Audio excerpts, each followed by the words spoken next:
like you said, this whole emotional up and down, the roller coaster ride is not fun. I mean, people have no idea unless they're going through it how tough this is and how all-encompassing it can be. And so I can completely understand why you had to just kind of stop and be for a while. And because sometimes that's where you have to go and to figure out the next steps, right? Right. To go there and feel what you have to feel. Right.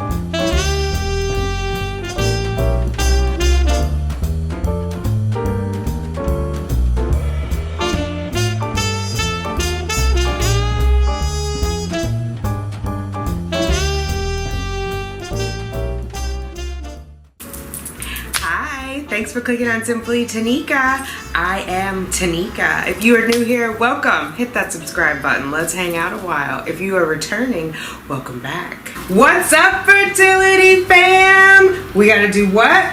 Let's get those babies, ladies. Drops fall and the beauty of it all. What's up, fertility fam? How are you? Today is, I did this again. February 8th, I think, February 7th. Yes, today is Thursday, February 7th. I hope you are well. I don't have a big plate of food in front of me, which is good. I didn't vlog today, but I did a couple of steps. So I just wanted to do a check-in so I can be held accountable. I called the dermatologist, so I got that going. I'm getting my meds delivered tomorrow. I called too late to get them delivered today. But yeah, that's step one. And then two, I called Optum Health or Optum Fertility. Optum has provided like a mental health counselor to me. And so I thought I would call her today to check in. I mentioned yesterday that I should call Michael Sands. I haven't done that, but I'm gonna call him tomorrow to get in Tuesday. He's only in Manhattan where I can reach him on Tuesday. He has a couple offices. So anyway, talk to her. I want to show you a little bit of that conversation that I had with her. Through egg retrieval in November, actually the day after Thanksgiving. Okay. And then we did a 3-day transfer, so I transferred that Monday after Thanksgiving. Okay. We had implantation, but the HCG did not rise appropriately, and so I had an early loss. Yeah. Oh, sorry. Thank you. It was a little crazy. So it was just, yeah, I don't know. It was a rough road all around. I don't think anybody can ever really prepare you for like how emotional it's actually going to be. It just is a little, I mean, just as far as not even just getting through all of the injections and the monitoring every other day. It just like, it was a lot to get through. I ended up with 1 egg at retrieval. Mercifully, that 1 egg fertilized, grew for 3 days, and was able to be transferred. So yeah, that's kind of where I am. I'm not sure if I'm going to do it again or not, or what, I'm kind of exploring all of my options. I've been having like a bit of a pity party, and so I put it on my list, like I should be in touch with you and I should see my other therapist and like just kind of talk through it. I just needed a moment to kind of be alone with my thoughts. Absolutely. Yeah. And I don't know that I've taken great care of myself, but I'm aware of it and I'm trying to like but I probably have gained like 10 pounds since then. I was eating my feelings and, all those other kind of crazy things. Yeah, but I would like to try to pick up the pieces and get myself back together again, I guess. And kind of figure out a plan. Well, first of all, while we have a moment to talk, I just want to extend my condolences because I do know how painful that is, and I know that it doesn't matter if you just got one positive test and it was a low number, it still matters. And just like you said, this whole emotional up and down, the roller coaster ride is not fun. I mean, people have no idea unless they're going through it how tough this is and how all-encompassing it can be. And so I can completely understand why you had to just kind of stop and be for a while. And because sometimes that's where you have to go and to figure out the next steps, right? Right. To go there and feel what you have to feel. Right. And it was, I had the miscarriage in 2017, so I think I had like a little bit of post-traumatic stress because it was up and down with the HCG, and it was, the constant monitoring. Like if I had it to do over again, I don't know that I would have done so much monitoring, and like you're so elated when it increases and then you go and go. But like we were originally doing it every 3 days and it went to a week, but it's the doctors don't have as many answers as you think. Like, they're just watching the numbers like you are. And so I kind of wish I would have just, like, waited, because there's not much intervention they can do to prevent, right? I was already on the progesterone, everything. So it caused a lot of anxiety that I hadn't really been prepared for, I think. Of being pregnant after a loss, worrying about losing, and then having, like, this constant kind of reminder that everything is still tenuous. Right, exactly. And I think that people are often surprised when they haven't been through this, like you have, to know exactly what you just said, that the doctors really don't know, and there's not much they can do. So there's so much that's left to just what's going to happen is going to happen, and it's outside everybody's control, and that's just about the most anxiety provoking thing that there is out there. Oh my God. To have no control over a situation, right? Right. So true. Yes. Wow, you've sure been through a lot lately. Yeah, it's been a little crazy. It's been better. Like, this has definitely deepened my faith. I always say, like, I was raised Catholic, but I left the church a long time ago. But I've definitely prayed more than I've ever prayed, and tried to understand, you know, if this was God's will, to kind of accept it and figure out what it means. Not that I'll ever have an answer that, you know, makes me feel good, but just sort of a lot of thinking. Yeah. Well, and I'm wondering if just thinking today, since we don't have time for a full conversation, just to think about, like, what would be helpful for our conversation for me. Sometimes when people are in a place where they don't know what they're going to do next, you know, we do have an alternative discussion. Like, I'm very open about talking about things, you know, like third-party reproduction or adoption or anything like that.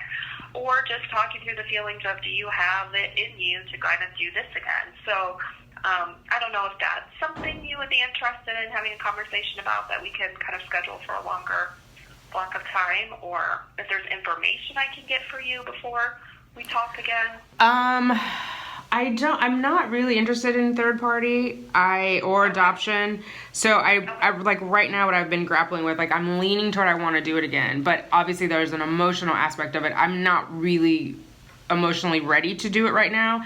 And so knowing that, I don't even know if I'm in a good space to be making that decision, if that makes sense. Like, I feel like I need to talk through kind of what I've been through, what I would expect before, if I did it again, kind of how some tools to help alleviate the stress and the anxiety, if there are any. Right. Just, like, better coping, because at the end I just felt like, one, I had shared the journey. If I did that over again, I don't think that I would have shared, because then people are checking on you, well-meaning people, but it also increases the anxiety, because it's like you try to forget about it, and the moment you forget about it, someone is texting you or sending you, how are you doing? How are you feeling? How is the baby doing? Like, so it just is like this sort of spiral. So I know not to do that next time, but I could definitely use some other kind of coping tools. Okay. And, I mean, you just cut me off if we're talking too long, because I don't know how long. I have probably more time than you do at this point for the conversation. Okay. So what do you do to help yourself? Like, what have you tried and what have you done? I've eaten a lot of food. Ice cream and bacon are high on the list. And that's really it. Like, I know I need to, in general, focus on exercise and diet. Like, I need to be good to myself. And I think there was a part of me that was kind of trying to punish myself. Not that I consciously feel like I did something wrong. Right. But I don't know. There's, like, some sort of self-sabotage. Like, I haven't taken my supplements. And, like, I was thinking about it yesterday. And, like, why am I doing this? Because even if I somehow magically get my mind together and can do it again, I would still need to be taking care of myself, right? There's an ideal BMI. There's certain things that need to be in my system before. So it's just like, is this self-sabotage? Like, what's going on with me? So I haven't done anything really to take care of myself. I have been reading this book about codependency, because I think I have some traits. So that's a little bit of, like, mental self-help. But, like, as far as actions, like actively doing something, I'm not doing anything right now. Well, and I wanted to say that, you know, you're probably exhausted, so that's probably part of the reason why so much self-sabotage is like, why do I work this hard for all this emotional pain, right? Like, I think there's some sort of correlation there. Yeah. And that could be, even though it doesn't make sense in the big picture, it does make sense in the moment when you're just exhausted, both physically and emotionally. You hit the nail on the head with exercise being the best natural antidepressant and anti-anxiety medication that there is, or I'd say intervention that there is. Right. I think you've talked about yoga in the past for yes. any symptoms of anxiety. So the more structure you can put in regards to physical activity while you can do it, because I know when you go to Retrieval, they limit you anyway, and that also tends to spike people's anxiety when you have to stop after you've been exercising. Right. But the better you can do now in that area. So, of course, also we worry always about sleep. Have you been sleeping okay, or is that kind of no right now? It's my god, no, I'm up till like 2-3 o'clock in the morning easy, and then I'm meant to turn around and come to work. It's weird because I'll be tired at work, I'm overdoing it on caffeine, which is not good, and then I'm like wired by the time I get home, and then I'm up watching like murder mysteries. Right, something to distract yourself mentally, and that is a hard cycle to break. And I think it can be overwhelming. I know you're like an extremely motivated person, so I don't like to throw too many things at people, but it's kind of up to your personal style where if you tackle a lot of things at once, or if you just pick one or two areas. But I always do start with the basics, and I start with sleep and exercise if you can. So with regards to sleep, you probably know about good sleep hygiene, so I don't want to sound like a lecturing mother, but the more caffeine you can reduce, the better, or at least bring it up to earlier in the day. So you have to just go into it with the expectation that you're really going to feel like crap for about a week until you get readjusted, being able to get used to having less caffeine and being tired enough to where you can get yourself to go to sleep. I mean, there are some good progressive relaxation activities that you can do at bedtime, but I think until you kind of have to figure out keeping a consistent sleeping schedule, and for sure getting some of the caffeine backed up earlier in the day so that it's physically possible to sleep. You can always talk with the doctor about melatonin if you haven't used that before. That can be a good thing. I just can't tell you to take it because I'm not a nurse. Right. I do have some. I do have like 3 milligrams, which has helped me in the past. I haven't taken it recently, but it's in the fridge.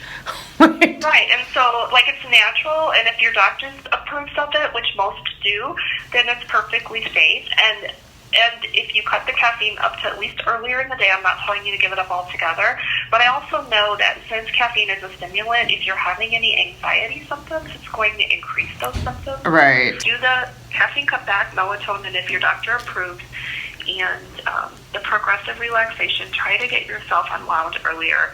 Once sleep gets back on track and you're exercising, you're probably going to start to feel better. Okay. It's really those basic things. Because the other stuff, like, sometimes it's hard, right? Like, if you have the experience that you had with this, I'm pregnant and no, I'm not, that's a loss, and it's going to hurt no matter what, and it's going to derail you. But what I hear you asking is, how do I get back on track so I just feel better and I can think better and make better decisions? Yes. Okay. Okay. All right. Thank you so much. All right. All right. Next week. Okay. Take care. All right. Bye-bye. We have a start of a plan. She was like, I know you're highly motivated. Was that like mental health code for team too much? So I think she gave me some sound advice. I'm meeting with her, like, as you heard, next week. We're gonna have a phone call, and that gives me a little bit of time to get things going. So the first and foremost, I think, is the caffeine. I'm gonna have to wean myself off. I've had so much on a regular basis at this point that I feel like I probably would go into anaphylactic shock. I'm kidding. But I would have like serious withdrawals if I just try to go cold turkey. So I'm on the fence about it because I was thinking, I could do a detox this weekend and get it all out of my system. We will see. I'm not sure. I'm not sure if I can just take it all out. I might still do a detox and then just have a little bit of coffee with no sugar, no cream, because I just am worried about being super weird. Or, yeah, I'm already weird, but you know what I mean. So that, and then a little bit of exercise. So the plan is, I think we talked yesterday about day 1 and day 0. I think Saturday will be day 0. So these are all kind of like thoughts swimming in my head. I want to get them ironed out. I think what she said is sound about I need more sleep. I got to knock off so much caffeine, and exercise will help. One, with the endorphins, and then it'll help me sleep better as well. I just got to get it pull it all back in. I felt like Humpty Dumpty, you know, he fell off the wall. And I know they couldn't put him back together again, but we gotta try. Because I think I'm at the point now, I'm sick and tired of being sick and tired. And so I gotta do something different, or differently. I digress. So yeah, the plan is to get my life back on track and figure out, I need to be in an emotional state to make better decisions. I'm not in that state yet. And so I'm going to have to pull it together. After I talked to you guys last night, I watched more YouTube videos, and House Jamisha, who I'm sure a lot of you guys know. If not, I'm gonna put her name here, and I will link her channel in the description box below. She and her husband did IVF. They don't have any biological children together. Obviously they have her children together, but they don't have any of their own biological children, if that makes sense. So anyway, she did IVF and she got pregnant, and she also had a miscarriage, and I think that was the end of last year. She had her loss before I had my IVF, so it was probably like third quarter of last year. One, my heart goes out to her, but her, if you're watching, hey girl, love you, and I think you are handling it like a champ. So much of what you said was so powerful and so spot on. The title of your video alone about struggling is, yeah, I feel the same way. I am struggling, and so I thank you so much for sharing that video. And it is like, I related to so much of it, so much about wanting to be positive and having to have all of these feelings. And I do want to be positive, and I believe positivity is powerful. I just have to get back to that place where positivity is even an option for me. Like right now, I am coming out of a dark place, but I have good days and I have bad days. So glad that you made that video. If you guys haven't seen that video, please go and check it out. But it's just a thing. And I think, like the counselor said, there's something, if you haven't had that experience, you don't know about it. One, having had one loss. Two, being pregnant after a loss, and then worrying about losing it, and then actually having another loss. So the anxiety of leading up to it, and I know a lot of people commented like, basically, you should relax, which is kind of like saying you should relax when you're trying to get pregnant. It doesn't really work. Don't worry, it doesn't work. All of those things that well-meaning people say, it just doesn't really work. I gotta feel what I'm feeling. That's all I can really say. I gotta feel what I feel and not judge myself and not feel guilty like I caused it. I know there's nothing that I did that caused the loss of Applejack. Like I was rooting for him all the way. Like I was the cheerleader, the captain, the whole whatever of Team Applejack. And so yeah, part of it is like having a channel too, because you know, there's like chatter of like, oh, you shouldn't have done the 3-day transfer, you shouldn't have done that. I mean, people just say whatever comes to their mind. And honestly, it doesn't matter now. I mean, we all can sort of Monday morning quarterback, but does it matter? He's not here. Like, so, and nothing we say is going to bring him back. There is no do-over, as much as I would like for there to be a do-over and go back and analyze. Like, I did the best that I could with the information that I had. I believe that the doctors did the best that they could with the information that they had.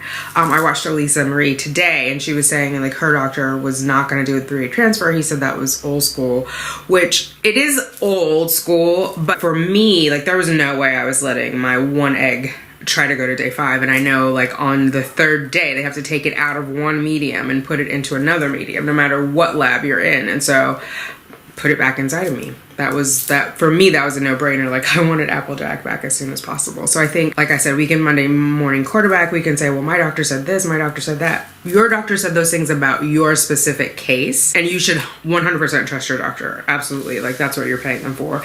As I 100% trust my doctor. The doctor that I didn't trust, I left. Of course, those things are all going through my mind. Of course, I play it over and over. I think anytime we have like something bad happen to us, that's human nature, is to go back. Like, I have car accidents, or I think I should have turned left, or if I would have left earlier, if I would have knocked on McDonald's, whatever it is. I think all of that is like natural. It doesn't do us any good to harbor ill will toward the decisions that we made. Our decisions or anyone else's decisions. I think that's one of the things that I've learned, especially as a child of an alcoholic, that what's done is done. And so it's about moving forward. And really what's done is done in all senses, because you don't want to keep harping on something either. Like, you shoulda, coulda, woulda. I think that happens. I have friends who are in relationships and like either the man or the woman brings up stuff from like 10 years ago. It's not productive. That's all I have to say. But I did want to show you guys. So I mentioned the memorial that I'm working on for Applejack. So I got this. I don't know if you can see it. It's got little sparks. In my family, we have a tradition at memorial services and funerals of wearing white and not black. And so I wanted a white box, but I also wanted like the little specks, because Applejack was a child, and so I thought that would be a little cheerful. So I'm going to put the picture. I want to get the ultrasound picture of when they put the embryo back inside of me, when they put Applejack back inside of me, on the canvas. I want to have, I ordered this plaque from Amazon. It has a poem on it. It's a teardrop, and it's gonna have Applejack's name on it, which I think is super cool. And I'm just trying to figure out what else will happen. And I want to do it, the memorial, I don't know, today's, what do we say, the 7th? So I want to do it, I think, by March 1st, somewhere around there, just so I have time to put it all together. And I want to write something for him. And I think, I'm not sure if I'll record it or not. If you guys want to say something to him, or if you want to have, or her, I keep referring to Applejack as him, something in the memorial service, just send it to me at the P.O. box. It's in the description box below if you want to just send a card or something. Please don't send any like gifts. Like, if you just want to send a card or a letter, I would love to read it. Oh yeah, it's a 28-day month. So March 1st is a Friday, so I'm going to do something on March 2nd. So if you want to send something, send it by probably the week before, so I have time to go to the P.O. box and get it. But yeah, so I am planning for that, and I just want to give him like a proper send-off and acknowledge his existence and memorialize him in some way. I'm looking over here. I have my brother's ashes. I don't know if I told you guys that my brother, my mother's son, was murdered when he was 25, and he was cremated, and we have his ashes. I have a little urn with his ashes. My sister has a little urn, and my mom has the big urn. So I want to, and it's on the mantle in the fireplace in my room, which is where I am. So it's right there in my eyesight. I want to have Applejack over there and memorialize as well next to his uncle. Hopefully, you know, my brother comes to visit me in this house sometimes. So I know when you guys were saying like you saw orbs around, it could have been my brother. Not just in this house, he's visited me in all of my houses. And it's interesting, like the timing. It's usually when I'm needing like a little bit of cheering up or watching over.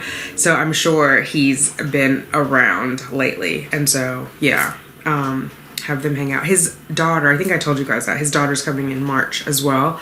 So you guys will get to meet her, and we'll hang out a little bit. So yeah, I'm rambling. I'm probably gonna ramble in a couple of these. I gotta get back into the hang of it. But yeah, that's kind of what's going on. So step 1, talk to a mental health professional. It was enough of a start, I think, just to get me going, and then checking in with her next week, talking for 45 minutes, so that I have that accountability of like, how well did I do?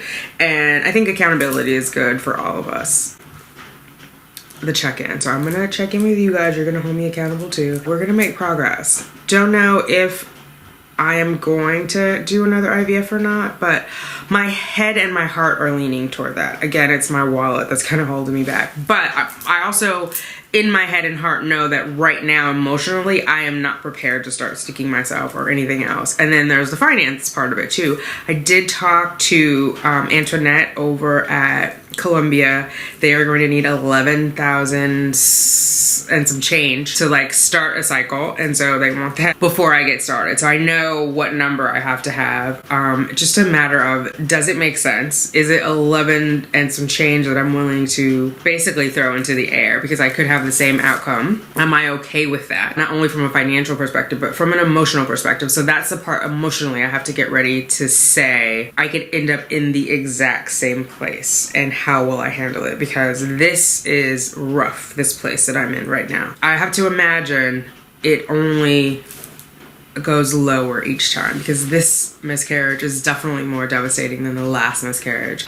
But I'm grateful that I was able to get pregnant, if that makes sense. I'm grateful that it, you know, actually worked, and so it would just be some tweaking. There's a lot, and I think I definitely have to get back. I keep joking, I'm in between therapists. Michael Sands is, so he's like my crisis counselor, where it's easier to get in, and you have so many sessions. He's not meant to see me on a regular basis, so if I'm not in a crisis now, I don't know when I am. So I want to see him next week. Long way to say I'm looking for a new therapist, and I am going to get on that. I'm going to get back on the bandwagon with the weight loss, so that'll be on the other channel. I am going to record it, and I know on day 0, that's where I have to start, because we all have to start somewhere. And I know at the end of it, on day 7, I will be different. And so I'm just gonna focus on progress and not perfection, because that is gonna get me through. Progress and not perfection. So, but I feel mentally ready to tackle it. I'm not saying it's gonna be easy by any stretch of the imagination, but I do feel like it is something I can handle,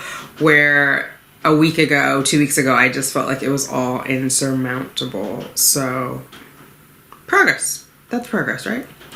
All right, I have rambled on, mainly because I want to be held accountable, and 2, I might be speaking to someone who relates, because I've seen a couple videos these last weeks that I've totally related to, and was so glad they put them out there. So hopefully, whoever you are, you can relate, and I am speaking your language.